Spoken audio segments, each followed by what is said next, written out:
So guys তোমরা তো দেখতেই পারছো ভিতরটা কত সুন্দর হয়েছে।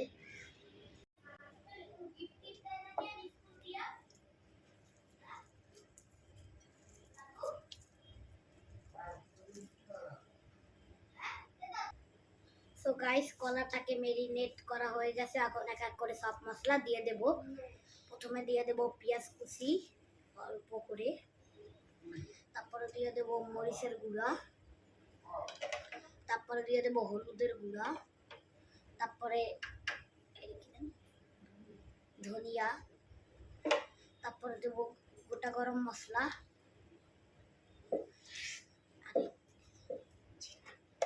আর তারপরে দিয়ে দেব জিরা অল্প একটুখানি। সো গাইস এখন দিয়ে দেব আদা বাটা আর রসুন বাটা,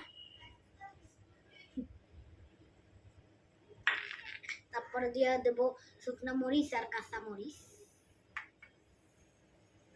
তারপর দিয়ে দেব একটুখানি লবণ।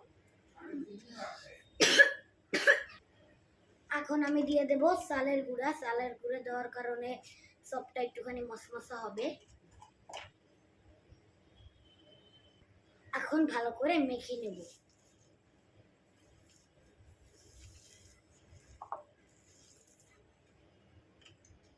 তো গাইস মাখানো হয়ে গেছে, এখন এক এক করে সবগুলিকে মাখিয়ে নেব।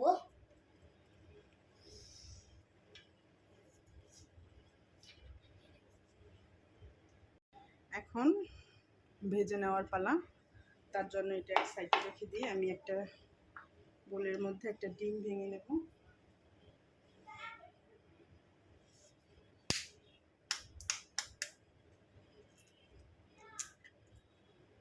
ডিম ভেঙে নিলাম। এখন অল্প একটু গোলমরিচের গুঁড়ো দেব, একটু লবণ দিয়ে ভালো করে ফিটিয়ে নেব।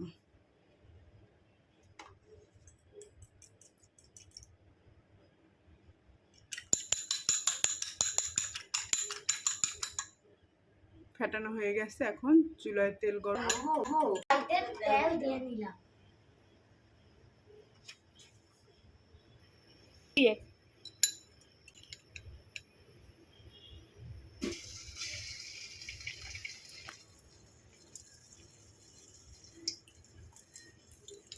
ডিমটা দেখানোর পর বন্ধ করে দিন।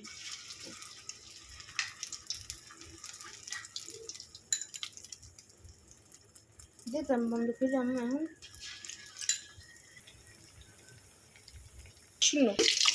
তুলে নেব। বন্ধ করে কতক্ষণ সব গাইস অনেক মজা হয়েছে অনেক।